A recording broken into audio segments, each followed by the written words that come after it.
Olá, pessoal. Hoje nós vamos conversar um pouquinho sobre o pensamento do sociólogo Emile Durkheim.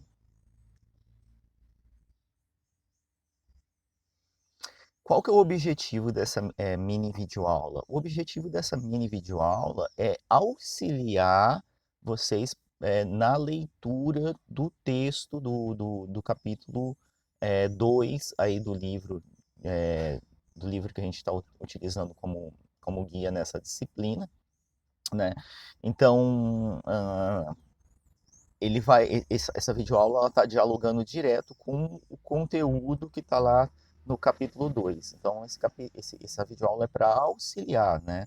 Se tiver dificuldades em ler o capítulo e não entendeu, daí você vem na videoaula, assiste, depois lê o capítulo de novo, para ver se ficam mais claras, né, as ideias e o conteúdo do capítulo. Eu não vou falar biografia do Durkheim, né? Esse daí tá lá no texto, tá bem claro, dá para achar também, mesmo na Wikipédia, né? A biografia, a história de vida do Durkheim. Eu vou entrar direto assim na relevância que ele tem para sociologia. O Durkheim ele é considerado por muitos o verdadeiro fundador da sociologia, mesmo que antes do Durkheim você tenha tido o Marx, né, que é um dos tripés da sociologia, e também que o termo sociologia tenha sido criado antes por um pensador chamado Auguste Comte. Tanto que a gente sempre diz que o tripé da sociologia clássica é Durkheim, Marx e Weber, embora esse tripé deixe de fora outros pensadores importantes, como Georg Simmel, mas o Marx, que ele é cronologicamente anterior ao Durkheim, ele nunca se auto-intitulou sociólogo, né? Então, o Marx, para a época dele, ele era um filósofo, economista, outra coisa, né? É, e mesmo acho que porque a ideia do Marx não era definir como funciona a sociedade. Marx ele queria entender como que funciona a lógica do capital. E óbvio que a lógica do capital é a lógica, né, é um tema central. O funcionamento do acúmulo e reprodução de capital ele é um tema central das sociedades modernas, como a gente viu lá no começo, né, um dos pilares da a economia de mercado, um dos pilares da sociedade moderna. E se ele estuda o capital é algo que um tema central dentro da economia de mercado. Então, é, por isso que a gente trouxe o Marx para o tripé da sociologia, mas na época em que o Marx viveu, ele não se auto-intitulava sociólogo, né? O Comte, o Auguste Comte, que propõe o termo sociologia e a criação de uma ciência que estuda a sociedade, é uma proposição, mas uma proposição que fica meio solto, né? O próprio Comte, né, ele não tem pesquisa empírica dos fatos, né, coleta de dados empíricos de fato. Ele tem algumas especulações. Um dia vai surgir uma ciência que vai ser a mais complexa de todas, porque lida com o objeto mais complexo de todos, e a sociedade evolui lá em 3 fases, bababá. Mas isso parece muito mais algo entre uma filosofia e uma especulação utópica do que propriamente sociologia, né? Quem vai de fato dar um caráter de cientificidade, né, e institucionalização da sociologia vai ser o Emile Durkheim. Entre os livros mais famosos do Durkheim estão As Regras do Método Sociológico, Suicídio, As Formas Elementares da Vida Religiosa e da Divisão do Trabalho Social. Então, para muitos, o Durkheim ele é o verdadeiro fundador da sociologia. E o texto aí traz os três argumentos de por que ele seria o fundador, né, entre aspas, da sociologia. Primeiro, porque foi ele que conseguiu convencer as universidades a colocarem a disciplina dentro das grades curriculares e criar ali a cátedra, a cadeira de professor de sociologia, né? Então isso daí chama-se institucionalização. Quando, né, a universidade cria oficialmente uma disciplina, ou uma cátedra, ou um curso, ou algo do tipo. Então, o Durkheim ele conseguiu convencer e trazer a sociologia para dentro das universidades. Então, é uma proeza por parte dele, né? Segundo ponto, ele definiu o objeto de estudo da sociologia e construiu uma metodologia.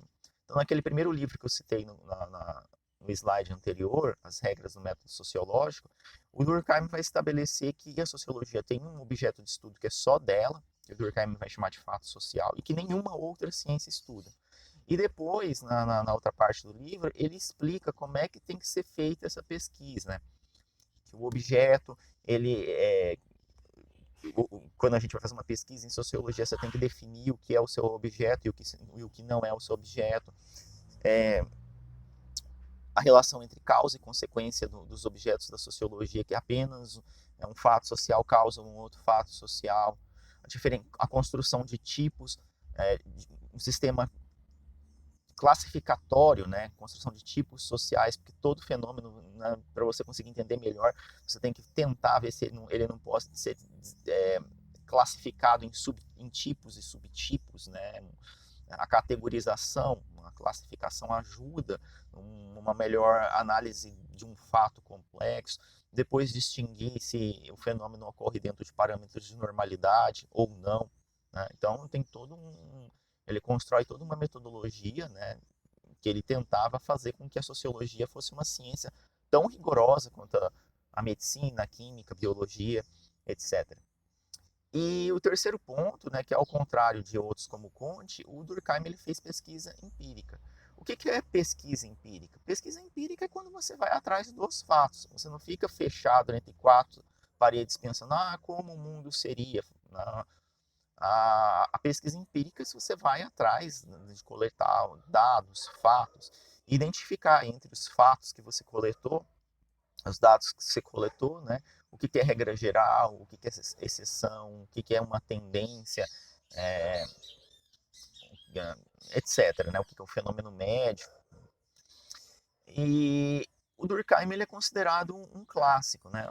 Uma obra clássica é uma obra que ela nunca esgota o seu potencial heurístico e erístico. O que é isso? Um clássico é uma obra que nunca é inesgotável o potencial dela de fazer a gente pensar novas perguntas, novas respostas, e é um texto que não morre. Você lê, né, um texto clássico, parece que ele está falando da situação de agora. O texto ele não foi feito para entender agora uma situação específica, mas você lê o clássico e você olha para um fenômeno contemporâneo de agora e você enxerga, né, que aquela reflexão é útil para compreender, né, o agora, ou fenômenos para qual, né, nem existia na época em que aquilo ali foi escrito. Né? Então o Durkheim é um clássico nesse sentido. Assim como o Marx, assim como o Weber, né? Assim como o Simmel também.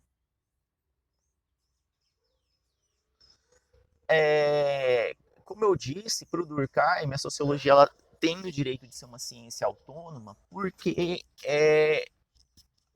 a sociologia ela tem um objeto de estudo que as outras áreas do conhecimento não lidam com ela, né? Que é o fato social. A filosofia não trata do fato social, a psicologia não trata do fato social, a biologia não trata do fato social.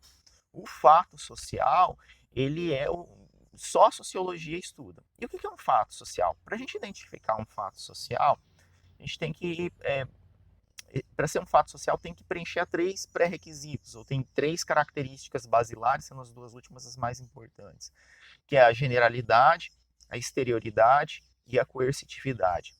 E aqui eu chamo a atenção, né, que a gente tem que ter cuidado com o linguajar, porque as palavras, a forma como uma palavra é utilizada no senso comum e na ciência, às vezes é um sentido diferente. Né? Dessas três, principalmente a definição de exterioridade, né? Algo é exterior. No senso comum, exterior significa uma coisa, dentro do linguajar durkheimiano, significa outra coisa completamente diferente. A generalidade é a ideia de que o fato social ele não é algo isolado, né, ou autônomo, ou descolado do todo social. A generalidade se refere aos fenômenos que, de certa forma, estão imersos, né, no tecido social e nos fenômenos sociais, de modo que está integrado ali. Né? Ele não é um caso único, isolado, né, fora de contexto. Quer dizer que ele está imerso num contexto e meio que disseminado, pipocando ali. A exterioridade, ela significa que o fato social ele ocorre independentemente do indivíduo. Não é que ele ocorre independentemente do indivíduo, mas o fato social, na linguagem do Durkheim, ele é exterior ao indivíduo, quer dizer que ele está para além do indivíduo. Né? Pega, por exemplo, um fenômeno social, um fato social como o caso do suicídio. O indivíduo se suicidou e morreu, né? O fato desse indivíduo ter morrido não quer dizer que o suicídio como fenômeno social, como fato social, vai deixar de existir, né, em função da morte dos indivíduos que se suicidaram. Ele continua existindo. Mesma coisa do fenômeno do homicídio. Né? Matou, né, o cara, matou alguém e depois, mesmo que tivesse uma prisão e uma pena de morte para o assassino, né, o fato de, né, a vítima ter morrido e o assassino ter morrido não faz com que os homicídios deixem de existir. Então a exterioridade é isso, o fenômeno ele está para além do indivíduo. E são fenômenos que têm, como ele está exterior ao indivíduo, né, esse fenômeno ele pode ser introjetado via processo de socialização, que é o nome que o Durkheim dá para educação, aprendizagem, né, introjetado na mente dos novos indivíduos que estão absorvendo elementos culturais, e esse fenômeno acontecer de novo. E a última das características, que é a coercitividade, é que o fato social ele tem uma dimensão, uma pressão social para que os indivíduos sigam, né, aquilo dali ou não sigam aquilo dali. É o que a gente fala, a definição, né, de coercitividade é aquilo que é passível de sanção, de punição. E essa punição ela não precisa ser uma punição, é, uma punição legal, jurídica. Né?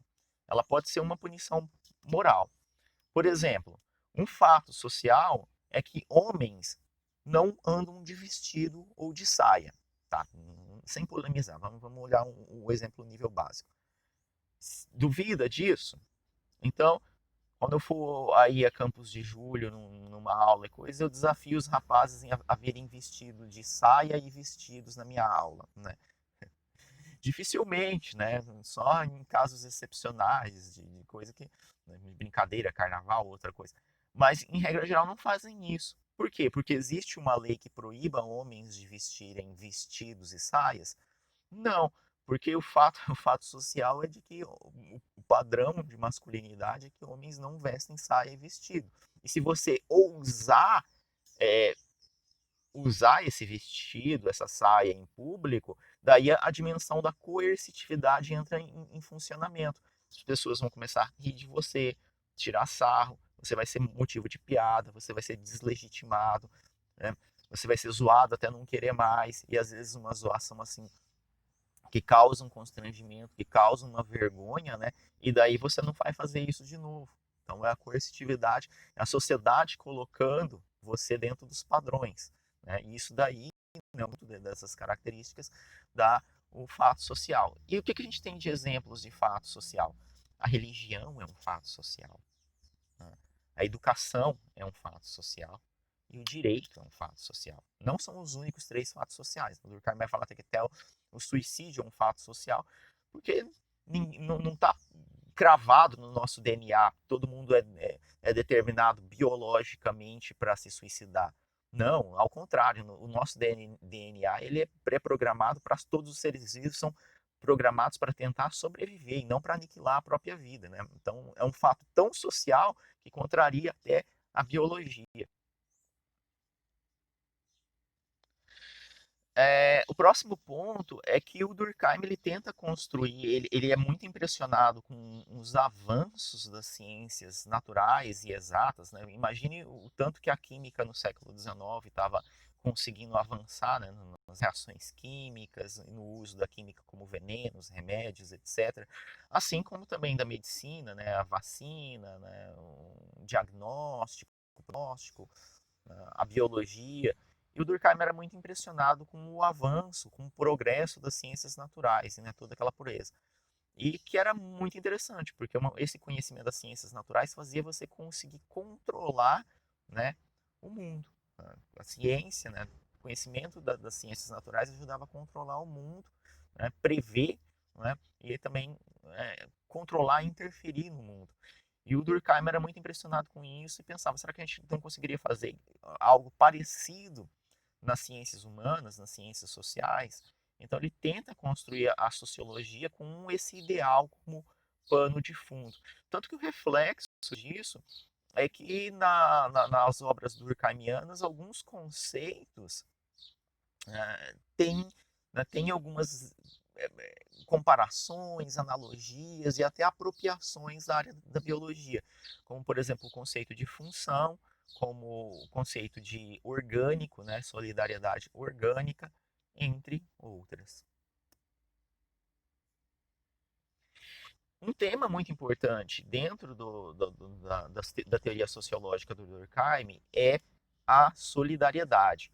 Mas como eu havia falado antes, né, a linguagem científica, sociológica e a linguagem do senso comum, elas significam coisas diferentes. Então, se você tenta usar a linguagem do senso comum para entender a sociologia, você não vai entender nada. Tanto que eu já fiz essa experiência como professor, eu já dei uma prova pura pegadinha, né? Eu colocava lá o que é solidariedade, daí as pessoas tentavam usar a solidariedade do senso comum e não da sociologia, errado. Né? O que é burocracia para o Weber, né? Essa ninguém acerta nunca, né? Porque por mais que o professor Sisguelli passe 4 horas explicando o que é burocracia para Weber, né? Que burocracia lá no Weber é algo bom, positivo. Burocracia é bom, é ótimo, faz as coisas andarem, faz as coisas serem transparentes, impessoais, eficientes. É isso que é a burocracia no Weber. No senso comum, burocracia é o contrário, exatamente o contrário, né? Do sentido que o Weber usa. É algo lento, que não funciona, todo cheio de coisa. E daí você coloca numa prova, todo mundo erra. Não importa o quanto o professor pode passar o semestre inteiro explicando o que é burocracia em Weber, coloca lá na prova, né? O que é burocracia em Weber, daí todo mundo coloca a do senso comum. Gente, vamos tentar usar a linguagem numa aula de sociologia, vamos tentar usar os termos no sentido sociológico. Então, retomando o que eu dizia, o que é solidariedade no Durkheim, né? Bem, no senso comum, solidariedade é filantropia, é ajudar ao próximo. É isso que é em sociologia não ajuda a entender muito bem. A solidariedade, na linguagem durkheimiana, ela também é muito próxima de outro conceito que o Durkheim usa, que é o de coesão social. A solidariedade é, digamos assim, se os indivíduos são tijolos, a solidariedade é o cimento. Vocês devem ter estudado lá em ciência política aquela ideia robesiana de luta de todos contra todos, um caos, que todos lutam contra todos. Pois é, né? A solidariedade ela é o contrário do caos robesiano. Né? Por que as pessoas não se matam umas às outras? Porque existe um fenômeno social que costura um indivíduo no outro de modo que eles consigam conviver juntos. Né? E aqui eu não estou falando de um ajudar o outro intencionalmente, não. Né? Inclusive, um pode concorrer com o outro, né?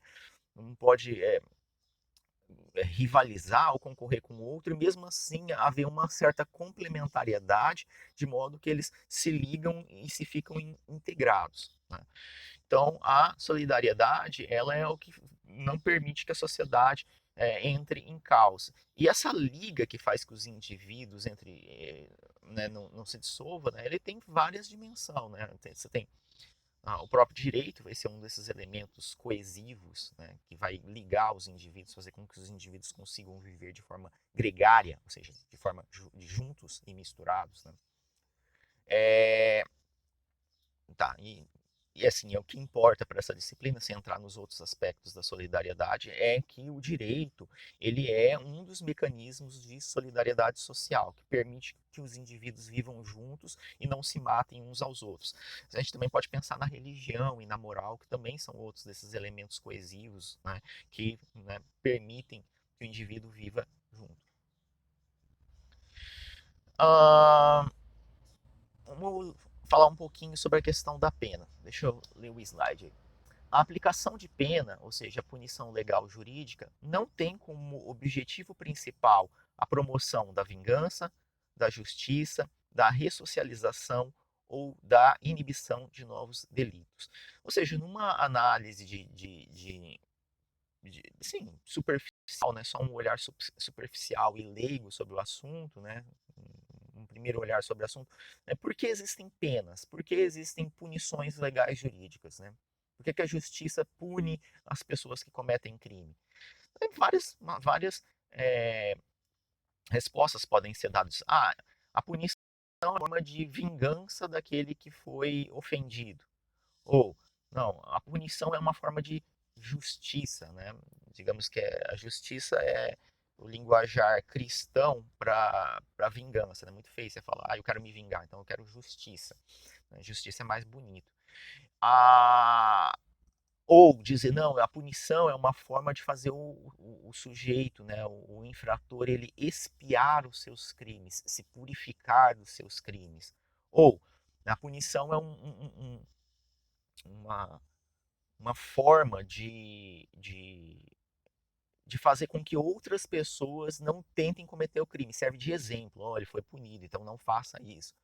Então, na visão durkheimiana, né, a punição legal jurídica, a pena, ela não tem nenhum desses quatro objetivos. Nem vingança, nem justiça, nem ressocialização e nem demissão de nem de novos crimes. Existe uma causa mais profunda de para que existem as penas e a punição legal, que é a ideia de que a pena e o processo que leva à punição e à pena, ela gera uma solidariedade, ela ativa nos indivíduos um sentimento de pertencimento a um grupo.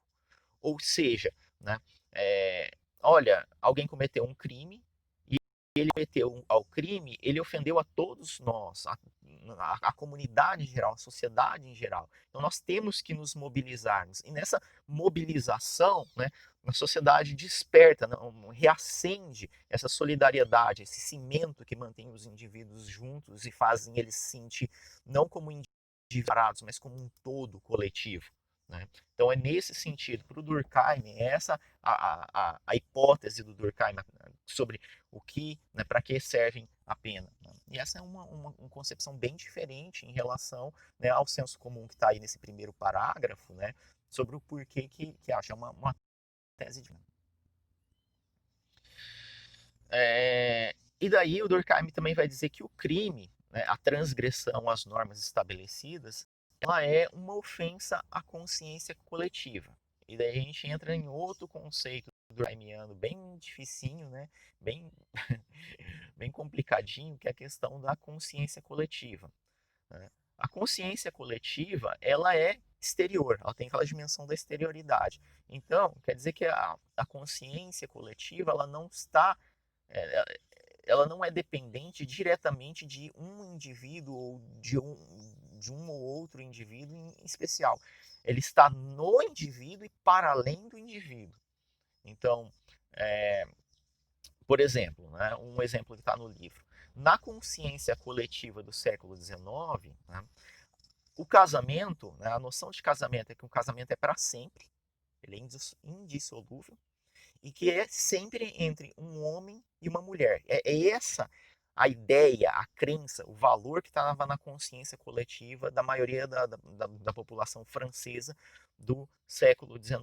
Então, aquilo que foge a essa consciência coletiva é considerado um crime, como, por exemplo, o adultério, porque daí o adultério ataca, né, essa ideia da exclusividade social, da exclusividade sexual do casamento, e assim como também a homossexualidade, porque também ela iria num sentido diferente na ideia de que o casamento é sempre entre homem e mulher, que o relacionamento afetivo sexual ideal é entre homem e mulher. Né? A homossexualidade fugiria a isso, então seria crime porque ofende a esse padrão da consciência coletiva. É bem difícil a gente tentar entender no primeiro relance essa ideia de consciência coletiva, porque a consciência coletiva ela não é a totalidade do que os indivíduos pensam, não é o que a maioria dos indivíduos pensam, né? E não é algo que é exclusivo do indivíduo, né? Algo que está para além, né? Em termos de natureza desse conceito, ele me lembra muito a natureza do conceito de vontade geral e o conceito de consenso. Porque consenso também não é unanimidade, consenso não é maioria, né? Consenso é consenso. E a vontade geral que aparece lá no Rousseau, ele também não é a vontade da maioria, não é a vontade de todos. É algo que é diferente disso. Tem uma natureza diferente disso. A natureza da consciência coletiva é meio que nem a natureza do consenso e a natureza da vontade geral. É algo que não é unanimidade, não é maioria, mas ele está ali pairando, circulando, né? Meio que tá, meio que todo mundo sabe, mesmo que discorde, algo mais ou menos assim. E daí vem uma outra hipótese importante sobre o crime, é que, na visão do Durkheimiano, o crime pode ser útil. Né? Por quê? É lógico que dentro de determinados níveis, né? Se for uma criminalidade muito intensa, daí não é útil, é disfuncional para a sociedade. Mas em um determinado nível, ele é até, digamos, é útil. É que nem, por exemplo, né, a questão de estar em contato com bactérias, germes e fungos. Se você coloca a criança para brincar no parque, ela tem contato com um ou outro fungo, micróbio, bactéria, para a criança é até bom, porque ajuda a desenvolver o sistema imunológico da criança. As defesas do organismo entram em contato com o germe, geram defesas, e daí ela fica mais sadia, né, mais saudável, mais preparada para enfrentar outras doenças quando entrar em contato com outros germes, né? E o crime meio que vai nesse sentido, ele é útil porque ele meio que desperta a sociedade os mecanismos sociais de coerção, punição, o sentimento de pertencimento, né, etc. E por fim, uma outra diferenciação muito importante no pensamento durkheimiano, e aí é uma aproximação com a medicina, a diferenciação entre normal e patológico. Patológico quer dizer não normal ou doentio, né? Patos, doença, doentio. Né? Patologia é o estudo da medicina ou da veterinária que estudam as doenças. Então, normal e patológico. Os fatos sociais, eles podem, né, fenômenos sociais, eles podem estar dentro de um parâmetro de normalidade ou em níveis patológicos. Né? E o que diferencia o normal e o patológico? Ele está dentro dos parâmetros de normalidade, tem uma espécie de média, né, colocada assim, para ficar mais fácil de entender, é, de um tipo, de uma categoria específica. Então, vamos a um exemplo para ficar mais claro. Aqui eu estou falando da minha cidade, que é Tangará da Serra. Né? E aqui em Tangará da Serra tem algo em torno de 100 mil habitantes, um pouco mais talvez, né? E como que é os índices de suicídio em Tangará? No ano de 2010, teve algo em torno de 20 homicídios. No ano de 2011, 20 homicídios. 2012, né, 22 homicídios. 2013, 18 homicídios. 2014, 20 homicídios de novo. E assim até 2020. Então, o parâmetro de normalidade, né, da criminalidade na categoria homicídio para Tangará, o normal gira em torno de 20 homicídios por ano. Né? Então, esses seriam os nossos níveis de normalidade. Então, se passar um pouquinho, 22, 23, né, tá dentro da faixa ali de normalidade, 18, 17. Agora imagine que o ano que vem, no ano de 2021, ocorra 200 homicídios em Tangará. Daí não é normal.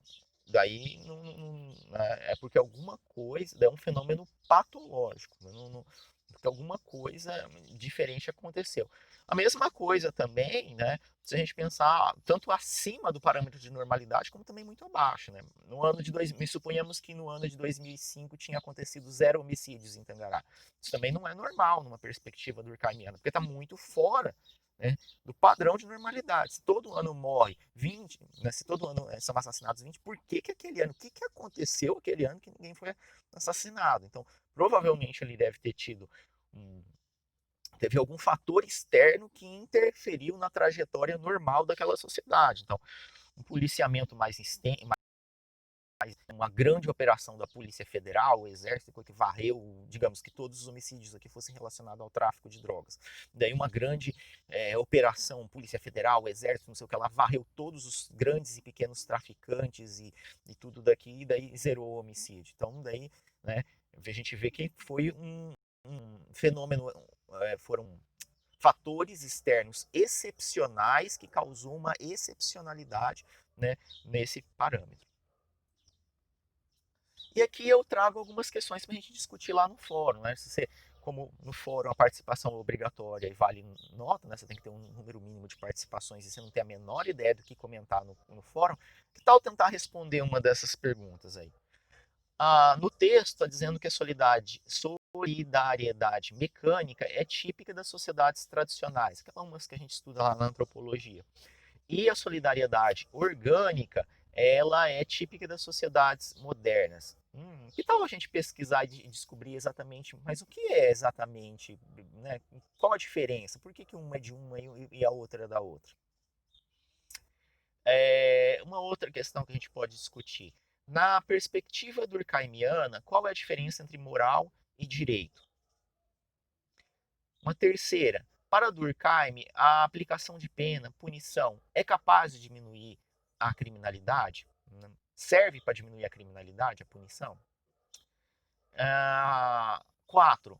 Tem uma passagem no texto que diz: é crime porque ofende a consciência coletiva e não ofende a consciência coletiva porque é crime.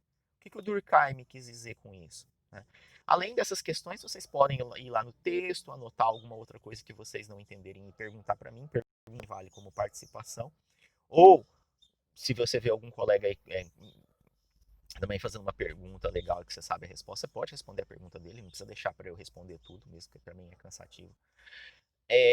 E outra, né? Não seja egoísta, não responda tudo você e deixe os outros colegas sem nada para falar, né? Responda uma, duas perguntas. Você responde uma, vê se a participação está muito baixa, passou uma semana ninguém comentou mais e você tinha uma outra questão importante, daí você coloca. Mas deixe também os outros colegas participarem, né? Óbvio, uma participação pelo menos no fórum, você tente manter. Mas se você quiser comentar mais de uma coisa, né? Dá uma esperadinha, né? Os outros colegas comentarem. Você pode, né? Quando abrir o fórum, você pode fazer o seu primeiro comentário mais importante no primeiro dia, você espera alguns, se ninguém comenta mais nada, você vê que o fórum está meio morto, daí você coloca o seu próximo comentário, mas não comente tudo uma pessoa só não, tá? Beleza? Então a gente se vê na próxima aula. Um abraço. Como é que desliga esse negócio?